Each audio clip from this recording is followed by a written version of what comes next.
Bonjour à toutes et à tous.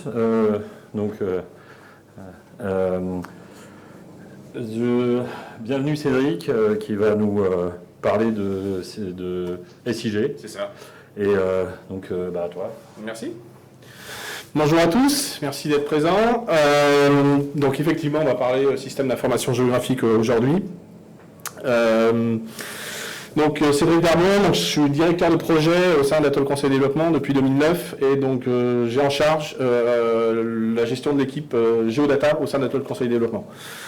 Donc rapidement, Atoll Conseil Développement, c'est une société basée sur Dijon, Gevrey-Chambertin et Lyon, avec principalement le siège à Gevrey-Chambertin, de 170 personnes. Donc on est une société généraliste.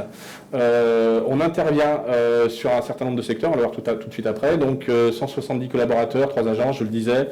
Je vous laisse parcourir un petit peu la slide. Et à peu près un petit peu plus de 10 millions de chiffres d'affaires. Nos domaines d'intervention ne se limitent pas qu'au système d'information géographique. On intervient sur toute une gamme de services. Donc le premier, alors qui n'est pas forcément en termes de volumétrie, mais bon, qui est quand même un point important, qui est la dématérialisation, donc avec derrière une compétence et sur la technologie Alfresco, donc gestion électronique de documents sur la base Alfresco. Donc on est le premier intégrateur de cette solution open source en France, donc notamment en collectivité locale et territoriale. Donc c'est le premier secteur. Le deuxième qui est le décisionnel et le big data, donc notamment autour de tout ce qui est conseil et déploiement autour des solutions Pentao. Le troisième niveau qui est tout ce qui va être communication numérique à travers, la mise en œuvre de portails publics ou intranet ou extranet à base de Typo 3, à base de Drupal et autres technologies, donc de communication de contenu. Et enfin, le dernier gros pôle de développement de la société qui est le pôle métier qui regroupe notamment l'expertise cartographique, entre autres, l'expertise SIG. Et donc on travaille sur beaucoup de développement sur mesure, base de cahier des charges et ainsi de suite. Et on est en mesure également, donc c'est pour ça que c'est en jaune, de pouvoir héberger les applications que l'on développe pour le compte de nos clients.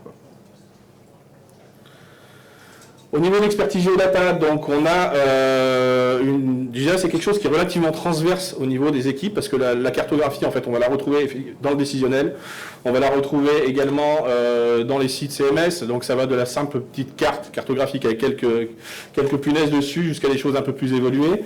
Et puis on la retrouve bien évidemment, donc je vous le disais, dans les technologies, dans les applications métiers pour le compte de nos clients. Et donc on a acquis certaines compétences sur tout ce qui est technologie open source de l'information géographique pour pouvoir produire des portails cartographiques sur mesure, des solutions mobiles en mode déconnecté ou connecté, et puis sur tout ce qui est algorithmie cartographique liée notamment au système d'information géographique. Donc avec notamment l'exploitation des librairies qui vont bien, et puis des moteurs de base de données avec PostGIS, l'extension spatiale. Voilà. Au niveau des clients, pour la partie cartographie, géodata, on a on va le voir un petit peu tout de suite après, l'Agence nationale des fréquences et l'ARCEP, notamment par la mise en place de portails cartographiques publics. On a également des intranets, extranets métiers. C'est le cas pour l'application Mes Parcelles, qui est une application cartographique dédiée aux agriculteurs, construite pour le réseau des chambres d'agriculture, et qui équipe aujourd'hui à peu près 50 000 exploitants agricoles. Donc c'est l'application cartographique en ligne, a priori, la plus usitée par les exploitants agricoles au niveau national. On a également les prestations d'expertise, de formation, donc des missions plus ponctuelles, aller intervenir sur des problématiques de performance sur un serveur cartographique, aller intervenir sur de la formation sur des ETL, sur la formation sur des serveurs cartographiques, géoserveurs et autres. Et puis on a aussi tout ce qui va être solutions qui sont souvent parallèles des extranets cartographiques, enfin en tout cas qui viennent en complément, que sont les solutions mobiles. Donc on travaille notamment pour le bureau d'études Biotope, qui est un gros bureau d'études en environnement pour lequel on a développé une solution mobile cartographique qui fonctionne en mode déconnecté, qui permet de faire la saisie de données naturalistes en fonction de protocoles de mesure. Voilà. Donc en gros, l'observation des oiseaux, l'observation des mammifères, ainsi de suite. Donc on embarque des référentiels du Muséum d'accidents naturels, on a de la localisation GPS, de la prise de photos, enfin tout ça. Voilà. Donc voilà un petit peu les clients. On a également aussi la ville de Paris, avec l'extranet de gestion des égouts de Paris, et une vingtaine, alors c'est marqué une dizaine, mais c'est une vingtaine de centres de secours, de services d'incendie et de secours, dont les brigades des sapeurs-pompiers de Paris, pour un logiciel extranet de suivi de la gestion des poteaux d'incendie. Voilà. Le cœur du sujet, l'information géographique. Alors, je ne connais pas trop votre niveau de connaissance du sujet, donc je m'autorise un petit peu peut-être de vulgarisation. L'information géographique, c'est quoi? Donc l'information géographique, à un moment donné, c'est la représentation d'un objet ou d'un phénomène. Ça peut être effectivement, ça peut être du bâti, ça peut être quelque chose de statique, ça peut être un courant marin, ça peut être tout ce qu'on veut, ça peut être un déplacement d'une personne dans une rue, ainsi de suite. Voilà, donc réel ou imaginaire, donc ça peut être conceptuel, présent, passé, futur, localisé et à un moment donné. Voilà. Et pour lesquels, en fait, on a une échelle de représentation qu'on fixe et qu'on représente. C'est-à-dire qu'à un moment donné, un bâtiment, si on regarde ça à petite échelle, ça peut très bien être considéré comme un point, selon l'utilisation qu'on veut en faire. Et à contrario, à grande échelle, ça va être un polygone, un rectangle ou ce qu'on veut, ou un polygone quelconque. Voilà. L'information géographique, on a, alors, c'est un peu moins vrai maintenant avec tout ce qui va être nuage de points, lidar et ainsi de suite, mais on a pour tradition historique, et c'est vrai encore dans les logiques d'observatoire, de représenter l'information géographique sous forme d'un millefeuille de couches qui vont décrire, chaque couche décrivant une partie, enfin les phénomènes, les phénomènes ou les territoires. Quoi, voilà. Donc avec des couches qui vont par exemple représenter, qui peuvent être une photographie aérienne à un moment donné d'un espace. Ce type d'information va être une photographie aérienne représentée, modélisée d'un point de vue informatique en image raster, ça va être un JPEG, un TIFF, voilà, sur lesquels on aura mis des coordonnées géographiques. Ou alors de décrire, typiquement c'est le cas d'un bâtiment du cadastre, c'est le cas d'une parcelle, l'information sous forme de coordonnées de points, XY en 2D, XYZ en 3D, et parfois dans certains cas on a même ce qu'on appelle des mesures, donc par exemple quand on va tracer, quand on veut mettre en place des mesures sur du linéaire, par exemple, pour pouvoir gérer des routes ou des choses comme ça. La représentation, en fait, n'est pas fidèle au territoire, mais ce qu'on veut pouvoir stocker sur les coordonnées, c'est ce qu'on appelle une mesure, par exemple, une vraie distance par rapport à du terrain. Bon, je vais pas trop je vais peut-être pas aller plus dans le détail. Voilà, donc en gros, deux modes de représentation, matricielle, vectorielle, pour simplifier. Et du coup, il en découle de cette information que ça a un certain nombre de conséquences, d'un point de vue informatique. On manipule des données qui sont volumineuses, et donc qui dit volumineuse impacte, je dirais, les aspects informatiques sur plusieurs aspects. Donc sur le stockage, d'une part, c'est-à-dire qu'on va être obligé d'avoir des gros volumes pour pouvoir traiter beaucoup d'informations géographiques. Si vous voulez afficher l'information géographique diffusée sur le géoportail de l'IGN, avec de la mise en cache de données pour pouvoir accélérer les traitements, ça va représenter des terras et des terras et des terras de données. Voilà, donc c'est quelque chose qu'il faut prendre en compte. Il va y avoir également une question de modélisation aussi à se poser. Voilà, est-ce que derrière je modélise sous forme topologique ou pas? Est-ce que quels sont les formats que j'utilise? Est-ce que je stocke mes rasters en base de données ou est-ce que je les stocke en géotiff sur mon file system? Voilà, donc toutes ces questions se posent. Également la question des traitements, c'est-à-dire que parfois si on fait beaucoup de stockage, si on fait de la mise en cache, on va alléger les traitements, mais par contre effectivement au détriment du stockage, et parfois en utilisant certains outils, on va avoir une normalisation OGC, donc OpenGIS Consortium, donc c'est en gros c'est l'ISO de l'information géographique, pour ceux qui ne connaîtraient pas. Et donc du coup c'est pareil, ces outils-là, parfois utiliser des technologies récentes qui favorisent les temps de traitement ne sont pas forcément toujours conformes, je dirais, l'OGC. L'OGC peut être un petit peu en retard, et donc du coup on peut avoir des outils qui sont un peu moins standardisés. Je ne dis pas que c'est toujours le cas, mais ça peut arriver.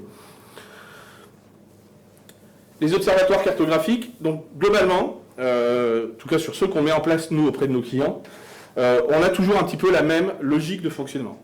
Donc c'est-à-dire qu'on a au départ des données qu'on a récupérées ou que notre structure propose et qu'on souhaite publier sur un observatoire, soit interne, soit à destination du grand public, et ainsi de suite, et qu'on souhaite publier sous forme cartographique pour pouvoir apporter, je dirais, de la connaissance auprès de l'utilisateur final. Donc ces données, elles vont passer par un premier SAS, par un premier processus qui va être un processus d'intégration.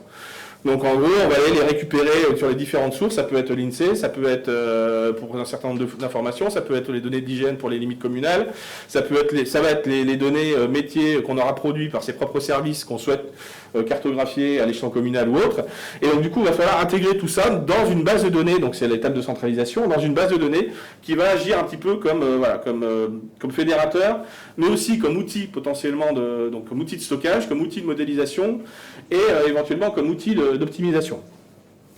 Cette base de données elle va ensuite être exploitée par un outil de publication, donc qui va permettre de transformer cette information base de données en carte, tout simplement en carte et en service dynamique cartographique, quoi, voilà, pour pouvoir être après consommé par un client, donc client outil en ligne type basé dans un navigateur internet. Si on reprend derrière chaque étape des noms de technologies, parce que c'est quand même un petit peu ce qui nous intéresse aujourd'hui avec les technologies open source, on va retrouver régulièrement ces composants-là. Donc le composant d'intégration, c'est GDAL OGR. Donc c'est une librairie accessible en ligne de commande, mais qu'on peut scripter, qui est utilisée notamment comme base pour la plupart des outils SIG open source, donc QGIS. QGIS, derrière l'interface cartographique, vous avez une librairie qui s'appelle OGR et GDAL, quoi. Voilà. Donc c'est des outils qui vont faciliter l'intégration de shapefile, l'intégration de tout un tas de fichiers GML, l'intégration de tout un tas de choses, notamment en base de données PostgreSQL. Donc la base SQL, aujourd'hui, je crois qu'il y a eu une conférence qui était aujourd'hui dessus. PostgreSQL a cet avantage, donc, outre le fait que ce soit une base de données qui est nativement performante, de disposer d'une extension qui permet le traitement d'informations géographiques qui s'appelle PostGIS. Donc PostGIS, en fait, apporte des fonctionnalités, à peu près, je ne sais plus si c'est 1000 fonctions, qui permettent de manipuler, alors on n'utilise pas toutes les 1000, hein, mais qui permettent de manipuler l'information géographique pour faire en fait ce que fait un SIG classique au niveau bureautique, quoi. Du recouvrement, de l'intersection, union de géométrie, A recouvre B, du calcul d'axis curviligne, positionne-moi 100 mètres le long de la route, enfin du tronçon de route, un tel, voilà. Donc vous pouvez faire en SQL ce que vous pouvez faire dans vos outils de commande SIG bureautique. Mais du coup, l'avantage, c'est qu'on peut évidemment exploiter ce SQL-là pour pouvoir l'intégrer dans des composants métiers et pouvoir derrière faire des algorithmes, voilà, des choses vraiment sympathiques.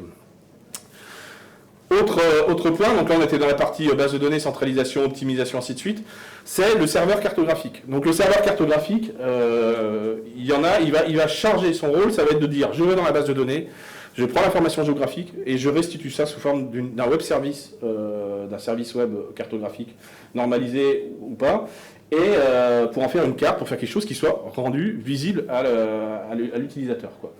Donc ces serveurs cartographiques, il y en a 3 principaux dans le monde de l'open source. Le premier, c'est GeoServer, c'est un serveur cartographique basé en Java, donc qui est notamment utilisé, qu'on a utilisé dans pas mal d'applications métiers, mais qui est utilisé notamment pour les pompiers dans le cadre du futur système Nexis sur lequel va reposer toute la gestion des appels 1812. Voilà, donc c'est quelque chose de vraiment robuste, c'est utilisé par l'IGN, je crois, pour faire la partie cartographie, représentation cartographique des plans, de tout ce qui est couche plan V2 et ainsi de suite, quoi. Voilà. QGIS, donc QGIS, là on attend par QGIS, pas QGIS le truc qu'on installe sur son PC, hein. On entend QGIS serveur, c'est-à-dire que c'est le moteur cartographique qui intervient et qui du coup représente les informations de manière identique à GeoServer. Une problématique de mise en cache, donc avec derrière la génération de tuiles pour pouvoir accélérer les processus. Et puis derrière la partie consommation, donc, qui est faite avec des librairies JavaScript spécifiques qui sont là pour pouvoir consommer les flux du GeoServer ou le cache cartographique.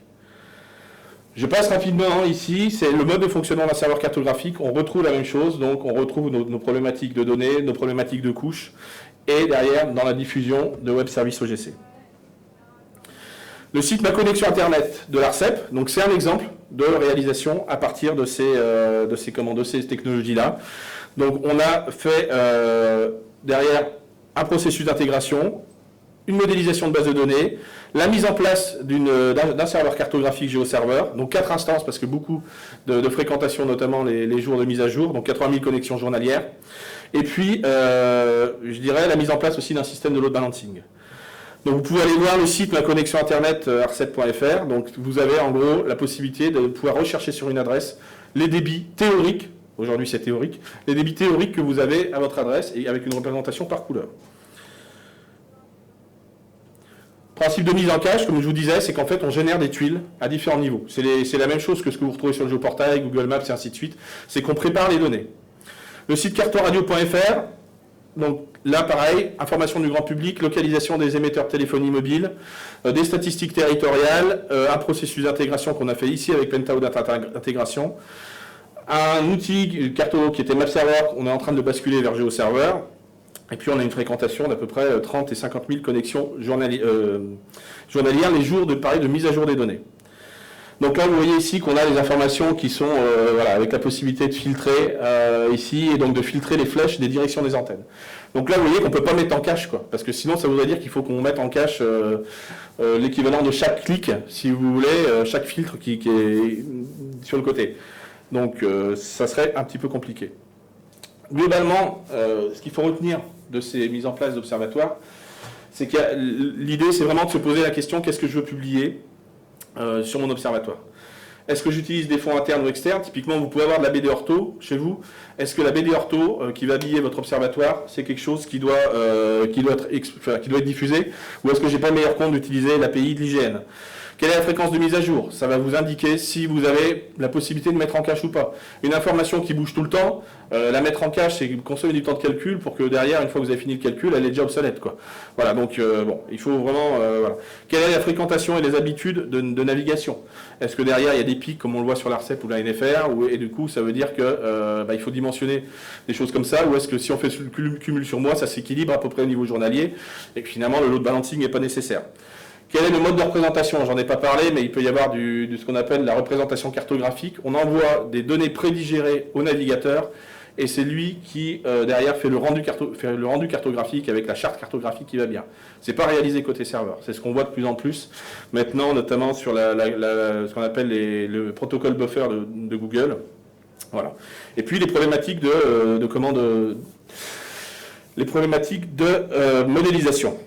Donc je vous le disais, les données qu'on va proposer en cache sont des données qui bougent tout le temps. Donc là, il faut faire vraiment attention à bien indexer les données au niveau spatial. Un index qui est oublié sur une base de données, c'est mortel. Enfin, c'est déjà mortel en temps normal, mais c'est encore plus sur les bases de données géographiques. Le choix du serveur cartographique. Chaque serveur a son petit domaine de confort. Voilà, si je veux diffuser plus de l'ortho ou plus du vectoriel avec des styles, je ne vais pas forcément choisir le même. Et puis les stratégies de modélisation. Donc globalement, sur les données en cache, voilà, les données non cachées, le stockage, on est pas mal, parce qu'on les stocke une fois. Par contre, au niveau traitement, c'est relativement gourmand, c'est-à-dire qu'il va falloir du processus de calcul. Et c'est relativement gourmand. On va être dans le cas typiquement de l'exploitation du protocole WMS pour faire cette chose-là. Et voilà, et ça veut dire que derrière, il faut du CPU, il faut de la RAM, il faut tout un tas de choses, quoi. Au niveau normalisation, on a des outils qui sont relativement normalisés au niveau outils. Je passe simplement là-dessus, c'était sur des aspects modélisation, topologie, ainsi de suite. Je pense qu'on n'aura pas le temps de les traiter. Pour en revenir à l'autre pendant, donc là où on a du cache de données, donc en gros c'est les données statiques ou à fréquence de mise à jour plus élevée. C'est ce qu'on a fait pour l'ARCEP, notamment. C'est-à-dire que tous les niveaux de zoom, France entière jusqu'à moyenne échelle, ils ont été mis en cache. Et par contre, dès lors qu'on arrive à très grande échelle, là on bascule sur un système non caché, voilà, et qui est actualisé, quoi. Pensez à utiliser les API, c'est ce que je vous disais tout à l'heure, dédiés qui vont bien. Aller chercher l'API du géoportail de l'IGN pour afficher un fond de plan plutôt que de vous monter une infra de plusieurs centaines de gigas de données pour la BD ortho. Le privilégié, donc le tuilage vectoriel, c'est ce que je vous disais, vous allez pouvoir enrichir vos styles et ainsi de suite. Donc c'est les protocoles buffer. Et puis, c'est ce que je vous disais à l'instant, mixer les échelles cachées et non cachées. C'est souvent comme ça qu'on termine. On optimise certains niveaux d'échelle, certaines plages d'échelle d'observatoire. Et on met en non caché, je dirais, les niveaux parfois les plus fins, quoi. Voilà. Il me reste encore un petit peu de temps. Ok, donc on va aller voir du coup à quoi ça ressemble.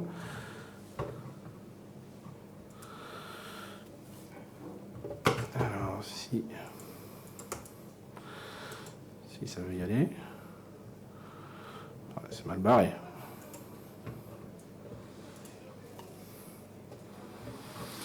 Donc voilà, donc là on est sur le site cartoradio.fr de l'Agence nationale des fréquences.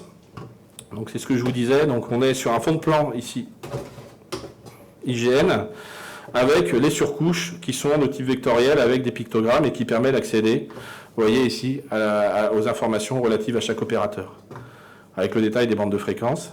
Et vous voyez ici, on a tout un tas de filtres. Si on veut plus voir les opérateurs où il y a Bouygues, voilà. Et vous voyez bien ici que, vu que le contenu s'adapte, on ne peut pas générer les tuiles avec tous les pictogrammes à toutes les échelles qui tiennent compte de toutes les combinaisons de filtres, quoi. À un moment donné, si je veux garder que Bouygues en 5G et ainsi de suite, quoi, voilà, c'est pas, voilà, vous les voyez ici, on ne peut pas créer toutes les combinaisons. Le cache, il stocke un état d'une donnée. Donc voilà. Par contre, le fond de plan qu'il y a derrière, lui, la carte IGN qui bouge très peu, effectivement, là, il faut qu'elle soit en cache. Mais par contre, on va la chercher sur les serveurs de l'IGN. Pas sur les serveurs de la NFR. Ce que j'affiche, c'est direction d'antenne. Vous voyez ici, autre exploitation du serveur cartographique. Voilà. Donc là, l'emplacement des directions d'antenne, donc ils sont calculés dynamiquement à partir d'un attribut qui correspond de la base où on a stocké l'azimut de l'antenne pour l'émetteur. Ici, c'est SFR. Voilà, SFR qui émet une direction dans cette direction-là. Voilà. Ma connexion Internet, donc là c'est ce que je vous disais, vous avez ici, voilà, vous voyez les effets escaliers, un petit peu de tuilage, quoi. Voilà, donc la mise en cache. Par contre, vous comprenez bien que même ici, la couleur, même s'il y a une erreur dans la petite pastille bleue qui est située en plein milieu de Paris, ici à ce niveau-là, on ne le voit pas. Donc on peut se permettre de mettre du cache, voilà. Par contre, effectivement, voilà, on va arriver à certains niveaux, au niveau de l'adresse. Voilà. Là, on est directement sur de l'information qui est recalculée et qui est mis en style, qui est recalculée à partir du contenu de la base de données, mis en style par le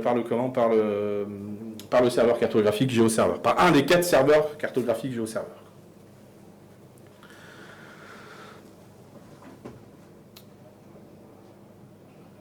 Eh bien, écoutez, s'il y a des questions.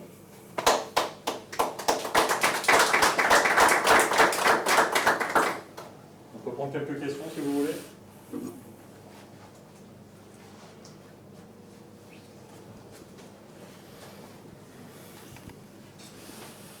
Bonjour, merci pour cette présentation. Vous avez évoqué très rapidement au début de présentation la 3D avec les nuages de points. Est-ce que vous vous êtes positionné sur ce marché? Alors, aujourd'hui, on a fait un petit peu on a participé au développement de Hitons avec l'IGN et avec Ostlandia, donc qui était un composant 3D permettant de visualiser notamment ces choses-là. On n'a pas creusé plus ces informations-là. Après, il y a des composants qui existent. On a fait un petit peu d'intégration et on va en avoir à en faire pour vraisemblablement. Alors, je peux pas en dire parce que bon, c'est encore pas signé, mais pour un client qui souhaite justement disposer à la fois d'un outil 2D et d'un outil de consultation 3D sur des ouvrages sur lesquels il a du relevé voilà, quoi. Après, moi, j'ai fait un petit peu de personnel de veille sur tout ce qui est photogrammétrie, ces choses-là, quoi. Donc, je sais pas à quoi vous pensez. Vous pensez à un secteur en particulier ou Non, pas spécialement. D'accord, ok. Merci. Je vous en prie. Bonjour. Bonjour. C'est bon. D'expérience entre les 3 serveurs carto dont vous parliez pour faire du vectoriel en termes de montée en charge et de performance, ça serait lequel entre GeoServer, QGIS, MapServer? Alors, en vectoriel, ils ont tous leurs avantages. En vectoriel pur, MapServer est globalement très performant. Par contre, il est pas facile à configurer. Il dispose quand même d'un certain nombre de limitations, de limitations qui rendent son usage pas pratique. Donc nous, c'est vrai qu'effectivement, on a souhaité monter en compétence sur GeoServer, par contre, GeoServer, il est performant. Par contre, il faut bien le configurer. Voilà, c'est ce qui s'est passé notamment sur l'ARCEP. Il a fallu qu'on fasse un vrai travail de configuration. Donc on a mis effectivement... c'est là qu'on s'est aperçu que typiquement ça ne sert à rien de lui donner 64 gigas de RAM. Il valait mieux mettre plus de GeoServer à côté des autres, à 4, quoi. Voilà. Donc il y a des configurations à faire. Par contre, il a une API. C'est ce qui fait qu'on va pouvoir pousser des informations directement, publier des couches directement par appel d'API. Il a une interface pour d'administration. Enfin voilà. Donc il est, on va dire, GeoServer est un bon choix pour la représentation vectorielle. Si vous m'aviez dit de l'information matricielle, je vous dirais rester sur... Et les 3, ils font lecture et écriture? Pardon? Et les 3, ils savent prendre des requêtes en lecture? Alors, les 3, pour faire du WFS transactionnel, vous pensez à ça? Ouais, pour faire de la mise à jour web en ligne, données carto. Ouais. Alors, donc le serveur Carto en lui-même, il est là pour générer des requêtes et pour récupérer des requêtes qui viennent du navigateur. Il n'y a pas d'interface, il faut faut un outil qui se greffe sur ce serveur Carto. C'est-à-dire que potentiellement le GeoServer, le MapServer ou le QGIS Server, il faut un QGIS derrière, si vous voulez un client bureautique, ou il faut une application type ma connexion Internet qui va permettre de dessiner un polygone et de l'envoyer vers le serveur, et le serveur va le remettre dans la base de données, quoi, à travers le protocole, ce qu'on appelle WFS, donc Web Feature Service transactionnel, c'est-à-dire qu'il va accepter l'information et la répercuter côté base de données.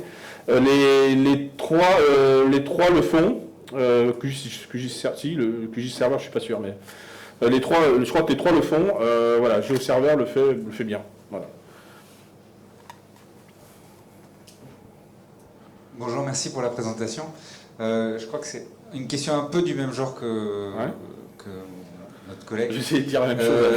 C'est de savoir s'il existe une interface d'authentification ou la possibilité de mettre en place une interface d'authentification sur ce type de site. Alors, sur les serveurs cartographiques, pour le client, alors on est en train justement, nous on est en train de tester le composant Keycloak, je ne sais pas si ça vous parle. Donc il y a un composant en fait qui permet justement d'harmoniser la création des groupes pour l'authentification, enfin se baser sur un annuaire LDAP et créer des groupes d'utilisateurs qui vont pouvoir servir à sécuriser à la fois le serveur cartographique, mais aussi les clients web. Typiquement, voilà. Et donc du coup, en fait, si je me connecte sur mon site, je ne suis pas connecté, il me renvoie vers une mire qui permet de s'authentifier. Ça se base sur mon annuaire d'entreprise.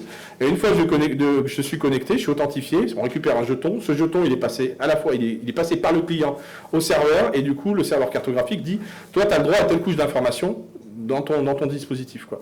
Donc oui, ils disposent tous d'un module, enfin, GeoServer dispose, QGIS, c'est MapServer, je crois pas. QGIS, enfin c'est même sûr que non. QGIS, alors après ça peut se faire avec un proxy, hein, mais QGIS c'est pareil, il faut un proxy. GeoServer, il y a des modules LDAP, il y a des modules CAS, et puis il y a un module Keycloak justement qui permet de prendre en compte directement cette particularité. Donc ce qui fait qu'après on va dans l'interface d'administration de GeoServer, on lui dit telle couche, elle a accès, tel groupe d'utilisateurs il y a accès, quoi. Voilà. Et c'est sécurisé pour tout, quoi. Pour les applications clients type web, mais aussi pour le QGIS ou le MapInfo, ou enfin le ArcGIS ou je sais pas quoi, qui vient consommer le flux WMS, quoi. Voilà. Ça, nous, on l'utilise régulièrement pour les pompiers, parce qu'en fait, les pompiers, on a différents niveaux d'usage. Dans l'extranet des pompiers, il y a les maires qui sont partie prenante dans la gestion du risque, et du coup, les maires ne voient pas la même chose, les maires municipales, enfin les communes, hein, ne voient pas la même chose que les chefs de centre des centres de secours, et ne voient pas la même chose que l'état-major ou les services de la préfecture. Voilà. Donc on gère tout ça directement, et du coup les informations sensibles ne sont pas forcément diffusées au grand public, quoi. Enfin en tout cas même à des niveaux. Voilà.